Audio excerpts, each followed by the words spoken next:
Hola chicuelos y chicuelas, ha llegado el momento de empezar con el repaso de las unidades 5 y 6 de primero de la ESO. Vamos con ello. Para el repaso de 2 lecciones vamos a usar 4 miserables esquemas. ¡Qué fácil! 2 lecciones enteras con 4 esquemas. Venga, vamos a empezar con el primero. En la unidad 5, en el apartado de literatura, vimos los recursos estilísticos y en el de lengua vimos los pronombres, ¿vale? En el apartado, perdón, en la unidad 6 vimos los géneros literarios en literatura y en lengua el verbo. Pues venga, vamos con ellos y es muy fácil. Vamos con los recursos literarios, que os recuerdo que son cosas que emplean los autores y las autoras, escritores y escritoras, para hacer más bonito el lenguaje, más bello todo el mensaje que nos transmiten. Y tenemos unas cuantas. En segundo de la ESO veréis más, pero bueno, y en tercero más, igual, porque hay muchos. Vamos, con estos que se llaman recursos del lenguaje figurado. ¿Por qué se llaman así? Porque el autor dice una cosa, pero quiere decir otra, ¿vale? Por ejemplo, el símil. El símil es una comparación. Tus ojos son como perlas en el desierto. Siempre compara un término que es real, los ojos, ¿no? Con un término que él imagina, se figura, pero esto es el lenguaje figurado, unas perlas. Y siempre van a tener una pequeña relación. ¿Por qué los compara? Pues porque cree que los ojos son preciosos, valen mucho, brillan, por todo esto. Pero el símil casi siempre va a llevar la palabra como, porque es una comparación. No confundir con la metáfora, que la metáfora es casi lo mismo, pero no es una comparación, es una identificación. Aquí tus ojos son como perlas y aquí tus ojos son perlas. Nada de como perlas. En cuanto pone como, ya es una comparación. Tus ojos son perlas. ¿Qué pasa? Que la metáfora puede ser simple, como lo que estoy diciendo. Tus ojos son perlas, las nubes son algodón, cualquier cosa. Así que veáis, tiene un término real y un término imaginado. El término real ojos, el término imaginado perla. El término real nubes, el término imaginado algodón. ¿Por qué? Porque se parecen en la forma, en el color. Pero acordaos que aquí son como y aquí no, aquí son. Y luego tenemos la metáfora pura, que es un poquito más difícil de ver porque solo utiliza el término imaginado. El real no te lo pone. Pero yo creo que es fácil de deducir, porque si yo digo, las 2 perlas que tienes en tu cara hacen más brillo, brillante, no, cualquier cosa, ¿no? Entonces, si yo digo las 2 perlas de tu cara, van a ser los ojos. Bueno, a lo mejor algún torpón dice, pues son las orejas. Esperemos que no, pero bueno, vale. O si digo, el algodón del cielo se mueve incesantemente. El algodón del cielo, la gente enseguida va a decir las nubes. Y también cuidado con las que tienen la preposición de, que son otras, ¿eh? Tu pelo de oro. Está claro que el pelo no es de oro. El autor nos quiere decir otra cosa, que es dorado, que es rubio. Ah, vale, ya está. Ya tenemos símil, tenemos metáfora, personificación. Como dice la palabra, personificas algo, conviertes en persona algo que no lo es. ¿Cómo lo conviertes en persona? Diciendo que hacen algo que solo hacemos las personas. Si yo digo que las piedras lloran o que las flores se desmayan, estoy personificando eso. Las flores no pueden desmayarse ni las piedras pueden llorar, ¿vale? Eso son personificaciones. Como veis, lo estoy haciendo ligero y rápido porque es un repaso. Si alguien duda de alguna o no comprende, tiene 2 opciones. Una, la más efectiva, mirad la sesión que dedico a los recursos en la unidad 5, que es mucho más detenidamente. 2, preguntadme en comentarios y yo os contesto. Vamos con estos de este colorcito que se llaman recursos de repetición. ¿Por qué? Porque van a repetir algo. Vamos a ver el qué. La anáfora. La anáfora es cuando se repite la primera o primeras palabras de 2 versos consecutivos. Es decir, si yo tengo una poesía y tiene 4 versos, vamos a suponer, no puedo decir, pues se repite la palabra en el verso 1 y en el 4. No, no, no, tienen que ser seguidos en el 1 y en el 2, en el 2 y en el 3, en el 3 y en el 4. Pueden ser varios, en el 1, 2, 3, pero siempre seguidos. Y va a ser la primera palabra o las primeras. Sabéis que hay una poesía que me encanta a mí que es, ¿podrá nublarse el sol eternamente? Otra línea, ¿podrá secarse en un instante el mar? Otra línea, podrá romperse el eje de la Tierra como un débil cristal. Si os dais cuenta, todos empiezan por podrá, podrá, podrá. Eso es lo que es una anáfora. ¿Vale? Casi siempre se dan en poesía. Si no es poesía, está escrito en prosa, todo seguido, sería la primera o primeras palabras de cada oración, de varias oraciones consecutivas, seguiditas. Polisíndeton. Polisíndeton es la repetición. Poli significa muchos, polideportivo, muchos deportes. Políglota, una persona que sabe muchos idiomas y así, ¿no? Pues polisíndeton es algo que tiene mucho ¿qué? Muchas conjunciones significa esto. Y la conjunción que más se utiliza es la i. Es decir, si en una poesía o en un texto lees y llegó y me abrazó y me besó. Dices, ¿cuántas i's hay ahí? Eso es lo que es un polisíndeton, ¿vale? Cuando se repiten muchas conjunciones y generalmente la letra i. Y luego tenemos el paralelismo, que es parecido a la anáfora, pero no. Quiero decir, el paralelismo sí se puede dar en el verso 2 y en el 6, por ejemplo. No hace falta que sean seguidos. Y no hacen falta ni que sean las mismas palabras, tiene que ser la misma estructura sintáctica. ¿A qué nos referimos con esto? Ya estamos empezando a dar los sintagmas, ¿no? Venga, vamos a saber lo que es. Estructura sintáctica, por ejemplo, poniendo ejemplos creo que es más fácil. Si yo digo, los peces nadan, las aves vuelan. Esa es la misma estructura sintáctica. Determinante sustantivo, verbo. Determinante sustantivo, verbo. Es fácil de ver porque si ya digo, vosotros una poesía veis, los peces nadan, las aves vuelan, los hombres caminan. Dices, anda, está siguiendo la misma estructura, casi igual con distintas palabras. Eso es un paralelismo. Y ya digo, no hace falta que sea seguido, pueden ser en versos separados. Y tenemos estas, por último, que las meten en una especie de saco que dicen otros recursos. Tenemos aquí los de lenguaje figurado, aquí los de repetición, pues otros recursos. ¿Cuáles vamos a ver? Antítesis, es muy fácil. La antítesis siempre es como una contraposición, como cuando escriben muy seguido dos palabras opuestas, ¿vale? Hay una muy famosa, una poesía que dice y miro cómo se pasa la vida, cómo se viene la muerte. En esos mismos versos tan seguidos están vida y muerte. Eso es una antítesis. Vida, muerte, cobarde, valiente. Cuando están muy juntitos, ¿vale? Eso es una antítesis. Interrogación retórica, facilísimo porque son casi todas las interrogaciones que aparecen. Porque en los textos, en las poesías y también en otros textos que no son poesía, que es prosa, generalmente las interrogaciones no te dan respuesta, solo preguntan. Y eso es lo que es una interrogación retórica, la que no espera respuesta. Si yo digo, hola, ¿por qué has venido tan pronto? Y escribo detrás, porque tenía mucha prisa por verte. Eso no es una interrogación retórica porque me ha dado la respuesta. Sin embargo, si digo, hola, ¿por qué vienes tan pronto cuando nunca me has visto?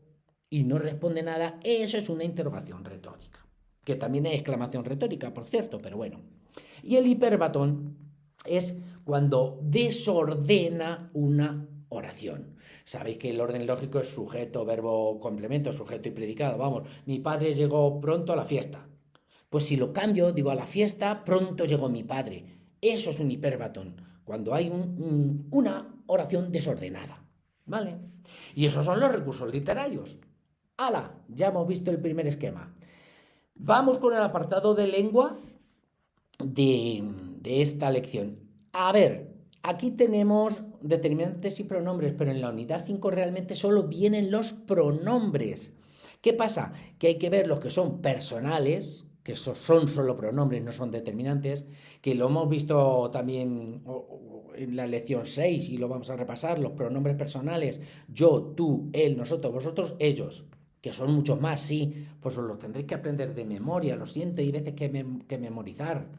Yo, me, mí, conmigo, tú, te, ti, contigo, él, ella, se, sí, consigo, lo, la, le. Cuidado, siempre digo aquí que, por ejemplo, este la es cuando no va con un sustantivo, no os confundáis, igual que este los y este las. Si yo digo la casa, los hombres, las mujeres, no va a ser nunca un pronombre, nunca.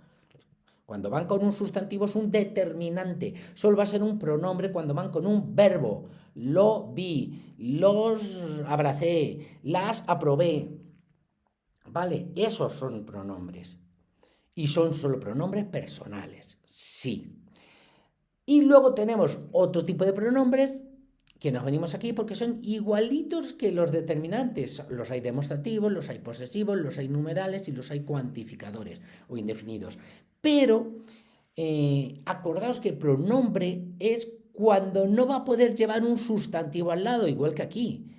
Porque si lleva un sustantivo es un determinante. Me explico. Si puede llevar un sustantivo, este chico, este coche, pues no va a ser nunca un pronombre. va a ser un determinante. Ese, lo mismo, ¿no? Ese niño va a ser un determinante. Sin embargo, esto, eso y aquello nunca van a poder llevar un sustantivo. No podéis decir esto niño, esto coche, aquello hombre. No, pues estos son los pronombres, que son demostrativos iguales que los determinantes, este, esta, estos, estas, pero aquí son los que no pueden llevar un sustantivo al lado. Igual que numerales. Numerales determinantes hay más, sí. 1, 2, 3, 4, 20, 100, 500. Luego primero, segundo, tercero, todos esos. Sin embargo, pronombres hay muy poquitos. Uno y primero. ¿Por qué? Porque no pueden llevar un sustantivo. Si dijeras primer sí, primer es un determinante, porque puedes decir primer coche, primer niño. Este no está aquí arriba, con los determinantes. A ver, aquí, primer, ¿ves? Pero primero es un pronombre porque no puedes decir primero coche, primero niño, primero. Uno y primero no pueden llevar un sustantivo. Y así pasa con todos. Indefinidos, que ahora se llaman cuantificadores. Determinantes, algún, otro, varios, mucho. ¿Por qué? Porque esto pueden llevar un sustantivo. Algún niño, otro coche, varios filetes, mucho trabajo. Aquí ponemos los que nunca pueden llevar un sustantivo. Uno, alguien, algo, alguno. Como veis, alguno niño, alguno coche, ningún. Estos no pueden llevar nunca un sustantivo y por eso son pronombres. Y los interrogativos exclamativos igual. Yo aquí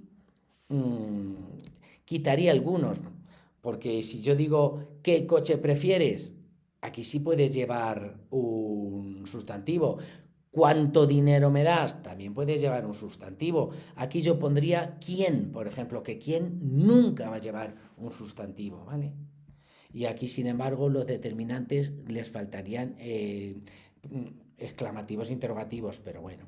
Acordaos, en resumen, que los pronombres son los que no van a poder llevar un sustantivo al lado, ¿vale?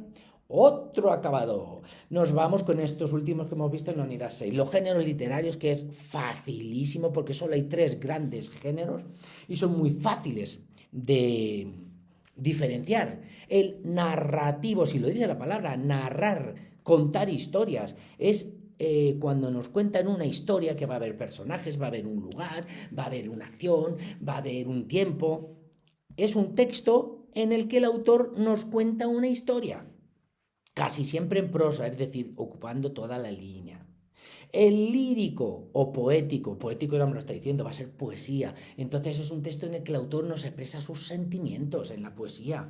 Y nunca va a ser como prosa así larga, siempre va a ser, casi siempre, perdón, va a ser en verso, que no ocupa toda la línea, es pequeñito y tiene rima. Cultivo una rosa blanca, en julio como en enero, para el amigo sincero que me da su mano franca. Y esa es la poesía. Y el dramático o teatral, te lo dice la palabra teatral, es un texto escrito en diálogo, porque en el teatro se habla, ¿no? Habla gente, en diálogo, para que se represente en un escenario. Y es muy fácil de ver porque tiene aquí los personajes que hablan. Lo dicho, siempre os he dado el consejo de si os ponen varios textos y dicen di a qué género pertenecen, mi consejo es buscar primero el teatral, que es muy fácil, porque es donde vienen los señores que van a hablar. Hay veces que no te viene el nombre emperador, te viene una línea, una raya, bueno, pero casi siempre viene abuelo, nieto, nieta, tío, y te dice lo que va a hablar cada personaje. Después el más fácil de ver, el poético, porque no son líneas enteras, son líneas cortitas con rima, como si fuera una canción. Y el que nos queda por eliminación, que también es fácil de ver, porque si lo contáis, lo leéis, un delicado cuento de hadas. Es un cuento, una historia que os van a contar. Y nos vamos con el último, que es fácil también. ¿Por qué? Porque como estas 3 las dejamos para la unidad 7, nos vamos a estas 3. Son tan fáciles como los verbos tienen persona y número. Vamos a poner un poquito en grande, así, persona y número, que tienen 3 personas, primera, segunda y tercera, singular y plural. Primera, segunda y tercera del singular, yo, tú, él o ella. Primera, segunda y tercera del plural, nosotros, vosotros, ellos o nosotras, vosotras, ellas, también me vale. Así de fácil. Formas no personales, las que no llevan persona delante. que son infinitivo, las que acaban en ar, er, ir, comer, cantar, partir. Si os dais cuenta, en comer no le vais a poner yo comer, vosotros comer. Esas son formas no personales. Las personales serán comeré, comiste, comimos, que esas sí son personales porque en comeré yo, comiste tú, comimos nosotros. Esas tienen esta persona delante. Las no personales son infinitivo, que acaba en ar, er, ir, es el nombre del verbo, gerundio, que siempre acaba en ando, endo, y participio, que casi siempre acaba en ado, ido. Comer, comiendo, comido. Cantar, cantando, cantado. Temer, temiendo, temido. Partir, partiendo, partido. Beber, bebiendo, bebido. Y así, todos. Esas son las simples. ¿Por qué? Porque como bien dice aquí abajo, las simples solo tienen un verbo. Como estas, comer, comiendo, comido. Las compuestas tienen dos, el verbo haber delante más el verbo que se conjuga. Es decir, si estamos en el infinitivo del comer, ¿cuál es el infinitivo compuesto? Pues haber comido, pones en infinitivo el haber. Gerundio simple, comiendo. ¿Cuál es el gerundio compuesto? Pones el verbo haber en gerundio, habiendo comido. Y así. Siempre que es compuesto es que tiene dos verbos, el verbo haber y el participio. Y por último, las conjugaciones, facilísimo, solo hay tres, porque todos los verbos o acaban en ar, primera conjugación, o acaban en er, segunda conjugación, o acaban en ir, tercera conjugación. Cualquiera. Si decís jugaremos, jugaremos es del verbo jugar, primera conjugación. ¿Vale? Algo decís partisteis. Partisteis viene del verbo partir. Partir, tercera conjugación. Tuviéramos, uy, es algo difícil, tuviéramos, del verbo tener, tener, segunda conjugación. Y así es como lo averiguaréis. Yo creo que es el primer resumen que lo hago en menos de 20 minutos. Qué guay, estas unidades se os tienen que dar de maravilla en el examen, seguro. Chicuelos, chicuelas, hasta la próxima.